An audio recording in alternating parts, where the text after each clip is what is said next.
തൃശൂർ CPIM-നെ പിടിച്ചുലച്ചിരിക്കുകയാണ് ശബ്ദരേഖാ വിവാദം. കരുവന്നൂർ വിവാദത്തിലും മണ്ണൂത്തി വിഭാഗീയതയിലും തല പുകഞ്ഞു നിൽക്കുന്ന തൃശൂർ ജില്ലാ നേതൃത്വത്തിന് തലവേദനയായി ഒരു ശബ്ദരേഖ കൂടി പുറത്തു വന്നിരിക്കുന്നു. നേതാക്കൾക്കെതിരെ സാമ്പത്തിക ആരോപണം ഉന്നയിക്കുന്നതായി കേൾക്കുന്നത് DYFI ജില്ലാ സെക്രട്ടറി VP ശരത് പ്രസാദിനെയാണ്. കപ്പലണ്ടി വിറ്റ് നടന്ന MK കണ്ണൻ കോടിപതിയായെന്നും AC മൊയ്തീന്റെ ഇടപാടുകൾ ടോപ്പ് ക്ലാസുമായിട്ടാണെന്നും നിബിൻ ശ്രീനിവാസനുമായുള്ള സംഭാഷണത്തിൽ ശരത് പ്രസാദ് ആരോപിക്കുന്നു. ശബ്ദം പുറത്തുവിട്ടെന്ന് പാർട്ടി കരുതുന്ന DYFI വിമത നേതാവ് നിബിൻ മണിക്കൂറുകൾക്കകം പാർട്ടിക്ക് പുറത്തായി. ശബ്ദരേഖയിലെ വിവരങ്ങൾ CPIM ജില്ലാ നേതാക്കളും ശരത് പ്രസാദും നിഷേധിച്ചു. വിശദമായി പരിശോധിക്കാം. ആദ്യം RD എക്സ്ട്രാ. കരുവന്നൂരിന് ശേഷം CPIM തൃശൂർ ജില്ലാ ഘടകത്തിന് പുതിയ തലവേദനയാണ് മണ്ണൂത്തിയിലെ പ്രശ്നങ്ങൾ. 7 സഹകരണ ബാങ്കുകളിലെ അഴിമതി ചൂണ്ടിക്കാട്ടിയതിന് ഏരിയ കമ്മിറ്റിയിൽ നിന്ന് തരം താഴ്ത്തിയെന്ന് ചൂണ്ടിക്കാട്ടി നടത്തറ ഈസ്റ്റ് ലോക്കൽ കമ്മിറ്റി അംഗം നിബിൻ ശ്രീനിവാസൻ രംഗത്തെത്തിയിരുന്നു. ഇതിന് പിന്നാലെയാണ് വിവാദ ശബ്ദരേഖ പുറത്തുവന്നത്. MK കണ്ണൻ, AC മൊയ്തീൻ തുടങ്ങിയ നേതാക്കൾക്ക് വലിയ സാമ്പത്തിക സ്വാധീനം ഉണ്ടാക്കിയെന്നും കണ്ണൻ കോടീശ്വരനായെന്നും നിബിനുമായുള്ള സംഭാഷണത്തിൽ DYFI ജില്ലാ സെക്രട്ടറി കുറ്റപ്പെടുത്തുന്നു. Vadakkanchery MLA Xavier Chittilappilly, Puthukkad MLA KK Ramachandran എന്നിവരുടെ പേരും സംഭാഷണത്തിലുണ്ട്. ശബ്ദ സംഭാഷണത്തിൽ സംശയമുണ്ടെന്നും വിവാദത്തിന് പിന്നിൽ കോൺഗ്രസ് എന്നും ശരത് പ്രസാദ് ആരോപിച്ചു. ശബ്ദരേഖയിലെ വിവരങ്ങൾ CPIM നേതാക്കൾ നിഷേധിച്ചു. CPIM നേതാക്കൾക്കെതിരെ കോൺഗ്രസ് വിജിലൻസ് അന്വേഷണം ആവശ്യപ്പെട്ടു. പുതിയ വിവാദങ്ങൾ CPIM ജില്ലാ ഘടകത്തെ വെട്ടിലാക്കിയിരിക്കുകയാണ്. ആരോപണ പശ്ചാത്തലം പാർട്ടി നേതൃത്വം പരിശോധിച്ചേക്കും. RD extra news Malayalam.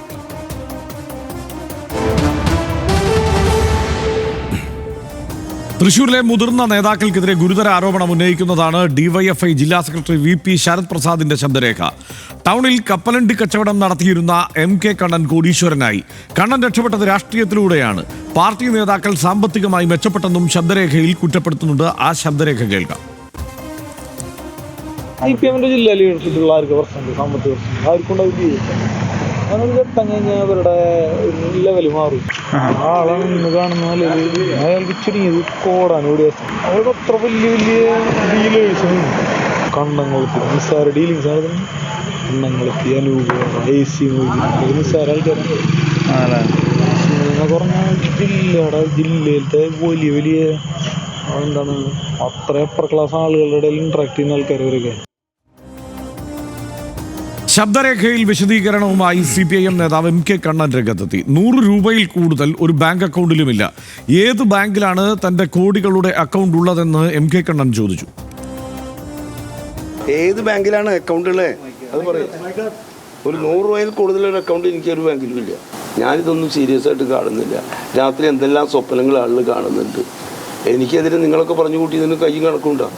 എൻ്റെ വീടിൻ്റെ പടം എടുത്തിട്ട് 25 കൊല്ലം മുമ്പ് ഒരു ഓടിട്ട വീടിൻ്റെ പടം എടുത്ത് കൊടുത്തിട്ട് ഇതൊരു സൗദ എന്ന് പറഞ്ഞ് പത്രത്തിലൊന്നും ഞാൻ കണ്ടു. എന്നിട്ടൊന്നും ഞാൻ പേടിച്ചു പോയിട്ടില്ല. അതിനുശേഷം ഞാൻ രാജ്യത്ത് ജീവിച്ചു.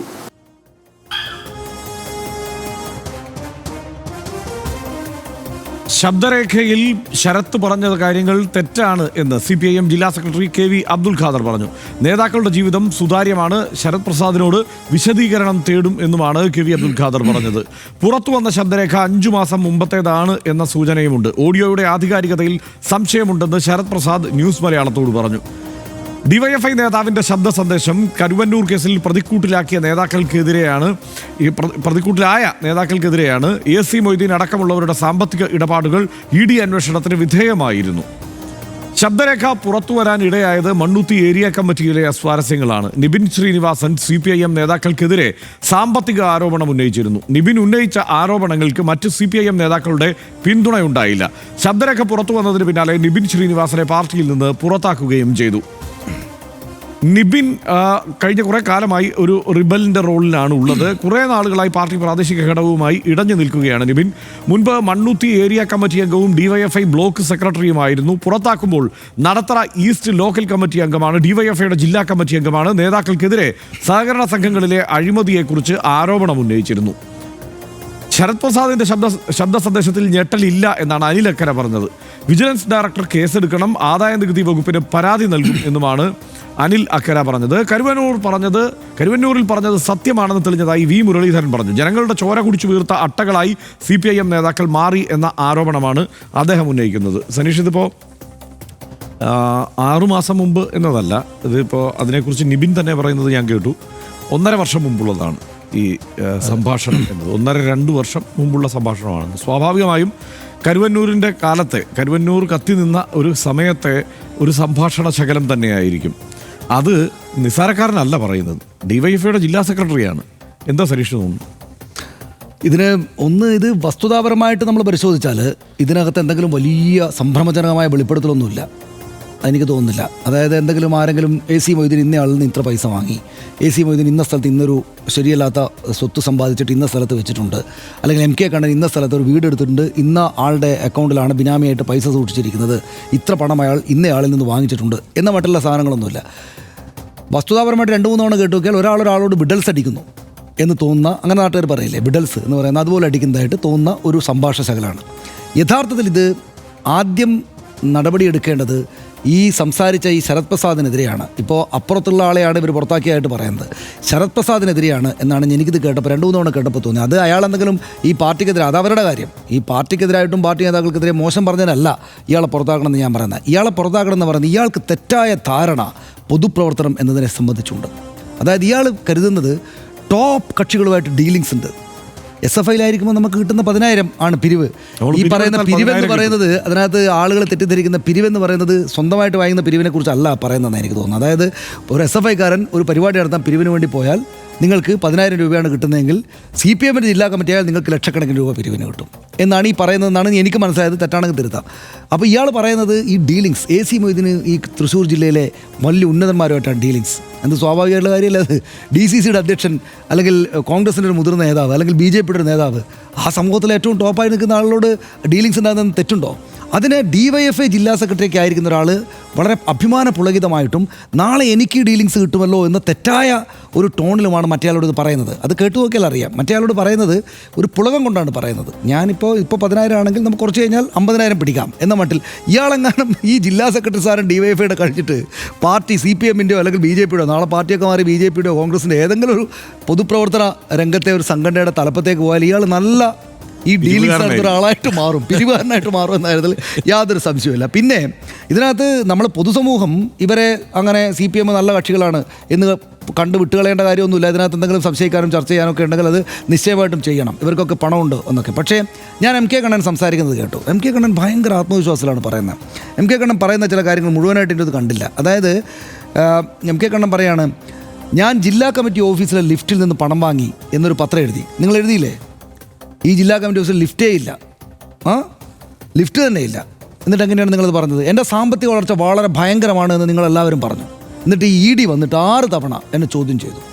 6 തവണ എന്നെ മണിക്കൂറുകളോളം ചോദ്യം ചെയ്തു. എൻ്റെ അടുത്ത ബന്ധുക്കളുടെ അല്ല, അകന്ന ബന്ധുക്കളുടെ പോലും സ്വത്തിൻ്റെ വിവരങ്ങൾ ED എടുത്തു കൊണ്ടുപോയി. എന്നിട്ട് EDയുടെ ചാർജ് ഷീറ്റിൽ എൻ്റെ പേരില്ല. നിങ്ങൾ എഴുതി ഞാനും എൻ്റെ ഭാര്യയും കുറ്റക്കാരനാണ്, എൻ്റെ പേര് ED കേസെടുക്കുകയാണ്. അപ്പോൾ എൻ്റെ മകൾ വിദേശത്ത് നിന്ന് ചോദിച്ചു, അച്ഛാ അമ്മ എന്ത് കുറ്റം ചെയ്തു എന്ന് ചോദിച്ചു. എന്നിട്ട് എൻ്റെ പേരില്ല, അതിനകത്തൊരു കണ്ണൻ എന്നൊരു പേരുണ്ട്. പിന്നീട് ഈ മാധ്യമങ്ങൾ മാപ്പ് പറഞ്ഞു. എന്താണ് ആ കണ്ണൻ? ആന്ധ്രയിലോ മറ്റൊരു MLA കണ്ണനാണ് എന്ന് പറഞ്ഞിട്ട് മാപ്പ് പറഞ്ഞു എന്നാണ് ഇദ്ദേഹം പറയുന്നത്. ഇത് ഇദ്ദേഹം പറഞ്ഞാൽ ഞാൻ കോട്ട് ചെയ്തതാണ്. അപ്പോൾ ഇത് വളരെ ആത്മവിശ്വാസത്തോടെ ED 6 തവണ മണിക്കൂറുകളോളം ചോദ്യം ചെയ്ത EDക്ക് എന്നെ പിടിക്കാൻ പറ്റിയിട്ടില്ല, എന്നിട്ടാണോ നിങ്ങളെന്നെ പിടിക്കാൻ നടക്കുന്നതെന്ന് ആത്മവിശ്വാസത്തോടെ ചോദിക്കുകയാണ്. അപ്പോൾ അതിനകത്ത് ഞാൻ പറയുന്നത് കേരളം പോലൊരു സ്ഥലത്ത് വളരെ മൈനോറിറ്റി ആയിട്ടൊരു പാർട്ടി ഭരിക്കുന്നതെന്ന് വെച്ചാൽ ഇവർക്ക് ഇവിടെയല്ലേ ഭരണമുള്ളൂ. ED ഒരു കേന്ദ്ര സംവിധാനമാണ്. അപ്പോൾ ഇത്രക്ക് ശക്തമായിട്ട് സംസാരിക്കുന്ന, വെല്ലുവിളിച്ച് സംസാരിക്കുന്ന MK കണ്ണനെ ഇതുകൊണ്ടെങ്കിലും പിടിക്കണം ED, വേണ്ടേ? ഇതുകൊണ്ടെങ്കിലും പിടിക്കുകയാണ് വേണ്ടത്. കാരണം അയാൾ അദ്ദേഹം ഈ പാർട്ടി ഈ മാധ്യമ പ്രവർത്തകരോടൊക്കെ ഇങ്ങനെ വെല്ലുവിളിച്ച് സംസാരിക്കുകയാണ്. അതായത് നിങ്ങൾക്ക് എന്നാൽ പിടിക്കുക എന്നുള്ള മട്ടിലാണ്. അപ്പം ഞാൻ പറയുന്നത് ഇതൊരു തെളിവായിട്ടാണ് എനിക്ക് ഇതിൻ്റെ മുകളിൽ EDയും മറ്റു രാഷ്ട്രീയ പാർട്ടികളും പ്രത്യേകിച്ചും BJP ഒന്ന് ശക്തമായിട്ട് ഇറങ്ങിയിട്ട് ഈ ചാർജ് ഷീറ്റ് പോലും ഇല്ല എന്നാണ് ഇദ്ദേഹത്തിൻ്റെ പേരില്ല എന്നാണ് പറയുന്നത്. അപ്പോൾ പിടിച്ചു കൊടുക്കുകയാണ് വേണ്ടത്. അതുപോലെ തന്നെ AC മൊയ്തീൻ ഈ പറയുന്ന ഡീലിങ്സ് എല്ലാം നടത്തിയിട്ട് വമ്പൻ സമ്പത്ത് ഉണ്ടാക്കിയിട്ട് പിടിക്കുക.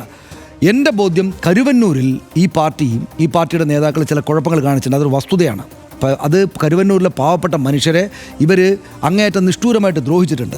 അവർക്ക് കൊടുക്കേണ്ടുന്ന പണം കൊടുക്കേണ്ടുന്ന സമയത്ത് കൊടുത്തിട്ടില്ല. അത് പരിഹരിക്കേണ്ടതാണ്. ഈ പറയുന്ന ഇവരുടെ ഈ CPM പരിഹരിക്കേണ്ടുന്ന ഒരു കാര്യം, ഇവരുടെ നേതാക്കളെയും ഇവരുടെ ചെറുപ്പക്കാരെയും ഇവരുടെ ഈ നേതാക്കന്മാരുടെ പളവളപ്പ്. നാളെ ഞാൻ ഈ തരത്തിലേക്ക് എത്തിയാൽ എനിക്ക് ടോപ്പ് ആയിട്ടുള്ള ആളുകളുമായിട്ട് തൃശ്ശൂരെ ഈ സ്വർണ്ണ കച്ചവടക്കാരുമായിട്ടൊക്കെ നല്ല ഡീലിങ്സ് നടത്താൻ പറ്റും എന്ന മോഹമായിട്ട് വരുന്ന ആളുകളെ താഴെ തന്നെ വിട്ടിരുന്നതാണ് അവർക്ക് നല്ലത്.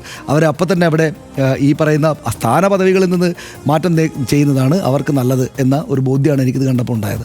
തീർച്ചയായും ഇതിനകത്ത് ഒരു കാര്യം, ഈ നിബിൻ ഇടഞ്ഞു നിൽക്കുക തന്നെയായിരുന്നു. പാർട്ടിയിൽ നിന്ന് ഏരിയ കമ്മിറ്റിയിൽ നിന്ന് ലോക്കൽ കമ്മിറ്റിയിലേക്ക് തരം താഴ്ത്തിയിരുന്നു. പക്ഷേ ഡിവൈഎഫ്ഐയുടെ ജില്ലാ കമ്മിറ്റിയിൽ അദ്ദേഹം തുടരുന്ന സാഹചര്യം ഉണ്ടായിരുന്നു. അദ്ദേഹം കഴിഞ്ഞ ദിവസം ഈ ആരോപണം ഉന്നയിച്ചത് ന്യൂസ് മലയാളത്തിലൂടെ തന്നെയാണ് ആദ്യം പുറത്തു വന്നത്.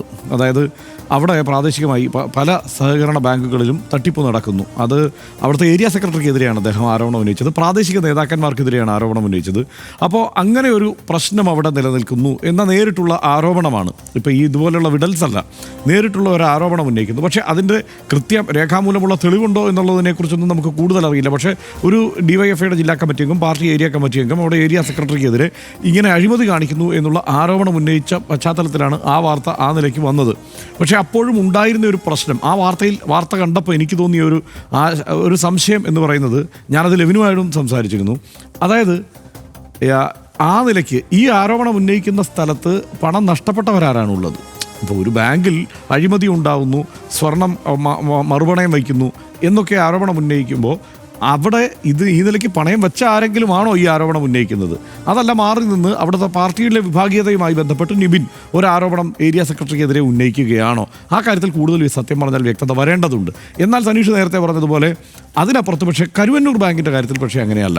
കരുവന്നൂർ ബാങ്കിൻ്റെ കാര്യത്തിൽ കൃത്യമായി അവിടെ ചില കുഴപ്പങ്ങൾ നടന്നിട്ടുണ്ട്. പക്ഷേ ആ കുഴപ്പങ്ങളിൽ ഈ AC മൊയ്തീനും MK കണ്ണനും ഒക്കെയാണോ, കെ രാധാകൃഷ്ണനും PK ബിജുവും ഒക്കെയാണോ ഉൾപ്പെട്ടിരിക്കുന്നതെന്ന് ചോദിച്ചാൽ അത് നമുക്ക് ആ നിലയ്ക്ക് സ്ഥിരീകരിക്കാൻ കഴിയുകയുമില്ല. കാരണം അവിടുത്തെ പ്രാദേശിക നേതൃത്വം തന്നെയാണ് അതിനകത്ത് പ്രധാനപ്പെട്ട പ്രതികൾ.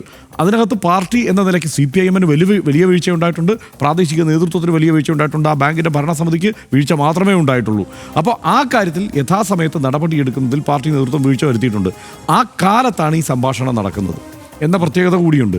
സ്വാഭാവികമായും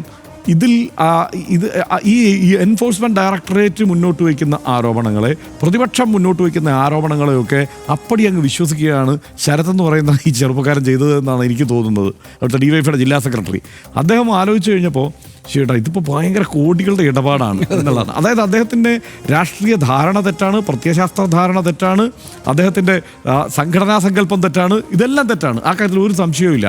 അയാൾക്കെതിരെയാണ് നടപടി വേണ്ടതെന്ന് നിബിൻ പറയുന്നതിനോട് ഞാൻ യോജിക്കുക. കാരണം നിബിൻ പറയുന്നുണ്ട്, ഞാനവിടുത്തെ ചില പ്രാദേശിക നേതാക്കൾക്കെതിരെയല്ലേ പറഞ്ഞുള്ളൂ, അപ്പോൾ എനിക്കെതിരെ എന്നെ പുറത്താക്കി. സംശയമില്ല, അത് ആരാണ് ഈ ഓഡിയോ പുറത്തുവിട്ടതെന്ന് എനിക്കറിയില്ല എന്ന് പറഞ്ഞിട്ട് അയാൾ പറയുകയാണ്, ഞാനിവിടുത്തെ പ്രാദേശിക നേതാക്കൾക്കെതിരെയാണ് ഈ കാര്യങ്ങളൊക്കെ പറഞ്ഞത്. ഇതങ്ങനെയല്ലല്ലോ, സംസ്ഥാന നേതാക്കൾക്കെതിരെ വരെ പറയുകയല്ലേ. അപ്പോൾ അങ്ങനെയാണെങ്കിൽ ശരത്തിനെതിരെ എന്ത് നടപടിയാണ് ഈ പാർട്ടി എടുക്കുക എന്നുള്ളത് അദ്ദേഹം ചോദിക്കുന്നുണ്ട്. ഇതിനകത്ത് ഞാൻ ബ്രേക്ക് ചെയ്യല്ല, ഒറ്റ കാര്യം ഇതിനകത്ത് ഒരു പ്രധാനപ്പെട്ട കാര്യമുള്ളത്, ഒന്നുകിൽ ഈ തൃശ്ശൂർ CPM നേതാക്കൾ കിലാടികളാണ്. അതായത് അവർ ഈ കേന്ദ്ര സർക്കാരിൻ്റെ ED പോലുള്ള വലിയ സംവിധാനങ്ങളെ പോലും വെട്ടിച്ചിട്ട് ഇത്രമാത്രം പണം ഉണ്ടാക്കിയിട്ട് ഇവർക്ക് ആർക്കും പിടികിട്ടാത്ത എവിടെയോ കൊണ്ടുപോയിട്ട് ഒളിപ്പിച്ച് വെക്കാൻ പ്രാപ്തരായിട്ടുള്ള അത്രയും വലിയ ഗംഭീര തട്ടിപ്പുകാരാണ് ഒന്നുകിൽ. അല്ലെങ്കിൽ അവർ പറയുന്നതായിരിക്കും ശരി എന്നാണ്. അതെ, അത് തന്നെ. അതിപ്പോൾ ഇതിനകത്ത് അതിൽ MK കണ്ണനൊക്കെ പറഞ്ഞ കാര്യത്തിൽ ഈ പറയുന്നത് പോലെ എൻഫോഴ്സ്മെൻറ്റ് ഡയറക്ടറേറ്റ് മറ്റ് സംസ്ഥാനങ്ങളിൽ രാഷ്ട്രീയ നേതാക്കളോട്, പ്രതിപക്ഷ രാഷ്ട്രീയ കക്ഷികളുടെ നേതാക്കളോട് സ്വീകരിച്ചിരിക്കുന്ന സമീപനം എന്താണെന്ന് നമുക്കറിയാം. എന്തിനാണ് പ്രിയങ്ക ഗാന്ധിയോടും രാഹുൽ ഗാന്ധിയോടും അടക്കം സ്വീകരിക്കുന്ന സമീപനം എന്താണെന്ന് നമുക്കറിയാം. അതൊരു വസ്തുതയായി നമുക്ക് മുന്നിലുണ്ട്. അപ്പോൾ അങ്ങനെയുള്ളപ്പോഴാണ് ഇവിടെ KT ജലീലിൻ്റെ MK കണ്ണൻ്റെ വീടുകളിൽ കയറി നിരങ്ങുകയും തോമസ് ഐസക്കിനെ വിളിച്ചു വരുത്താൻ ശ്രമിക്കുകയും ഒക്കെ ചെയ്യുന്ന പല നമ്പറുകൾ നടന്നിട്ടും അതിലൊന്നും ഇവരെ കൊടുക്കാൻ പറ്റുന്നില്ല. അങ്ങനെ കൊടുക്കാവുന്ന ഒരു അവസരം ഉണ്ടെങ്കിൽ എൻഫോഴ്സ്മെന്റ് ഡയറക്ടറേറ്റ് കൊടുക്കാതിരിക്കില്ല. അപ്പോൾ അതുകൊണ്ടാണ് ആ ആത്മവിശ്വാസത്തോടെ MK കണ്ണൻ അത് പറയുന്നത്. ഇവിടെ പ്രശ്നം എന്താണ്? ഇവിടെ പ്രശ്നം ഈ കരുവന്നൂരിൻ്റെ പശ്ചാത്തലത്തിൽ ഈ ചെറുപ്പക്കാരൻ ശരത്ത് ഇത് ഗംഭീര ഏർപ്പാടാണ്, ഇതിങ്ങനെ ലക്ഷങ്ങളുടെയും കോടികളുടെയും പരിപാടിയാണ് എന്നുള്ളൊരു ചിന്തയിലേക്ക് പോയി ആ ആലോചനയുമായാണ് അദ്ദേഹം നടക്കുന്നത്. ആ ആലോചന സഹപ്രവർത്തകനോട് പങ്കുവയ്ക്കുകയാണ്. സഹപ്രവർത്തകൻ നല്ല മിടുക്കനും അട്ടയുടെ കണ്ണുള്ള ആളായിരുന്നത് കൊണ്ട് അത് റെക്കോർഡ് ചെയ്ത് അവിടെ. പിന്നെ ഒരു കാര്യമുണ്ട് കേട്ടോ, ഈ വലിയ ഏറ്റവും സമ്പന്നർ ആയ ബിസിനസ്സുകാരുള്ള സ്ഥലമാണ് തൃശ്ശൂർ. ഫോബ്സിന്റെ പട്ടിക വന്ന് നോക്കുമ്പോൾ എല്ലാം തൃശ്ശൂരുകാരാണ്. ഒന്നും രണ്ടും തൃശ്ശൂർ. അപ്പൊ ഈ ചെറുപ്പക്കാരൻ കോരിത്തരിക്കാണ്. അതായത് തൃശ്ശൂരിലെ എല്ലാം തൃശ്ശൂരാണ്. അതെ അതെ, കല്യാണം ഒക്കെ ഉണ്ടല്ലോ, എല്ലാം ഉണ്ട്, ഇങ്ങനെ കിടക്കുക. അപ്പോൾ ഇതെല്ലാം തൃശ്ശൂരാണ്. അപ്പോൾ ഇതിലൊക്കെ കോരിത്തരിച്ച് അദ്ദേഹം ഈ പരിപാടി നിർത്തിയിട്ട് അവിടെ പലതരം അങ്ങാടികളുണ്ട്, അവിടെ ഏതെങ്കിലും ഒരു പരിപാടിയായിട്ട് കൂടുതൽ ഉചിതം എന്നാണെന്ന് എനിക്ക് തോന്നുന്നത്. പക്ഷേ വന്ന ആരോപണങ്ങളിൽ എന്ത് CPM നടപടി സ്വീകരിക്കുക, എങ്ങനെ തുടർന്നുള്ള ദിവസങ്ങളിൽ അതിനെ പ്രതിരോധിക്കുമെന്നുള്ളത് കാത്തിരുന്ന് കാണണം. പക്ഷേ കരുവന്നൂരിൻ്റെ പേരിൽ ഇവർ കുറച്ചിങ്ങനെ അനുഭവിക്കേണ്ടതുമാണ്. അതെ. പാർട്ടിയിലെ വിഭാഗീയത പൂർണ്ണമായി അവസാനിച്ചെന്നാണ് CPIM സംസ്ഥാന കമ്മിറ്റിയുടെ വിലയിരുത്തൽ.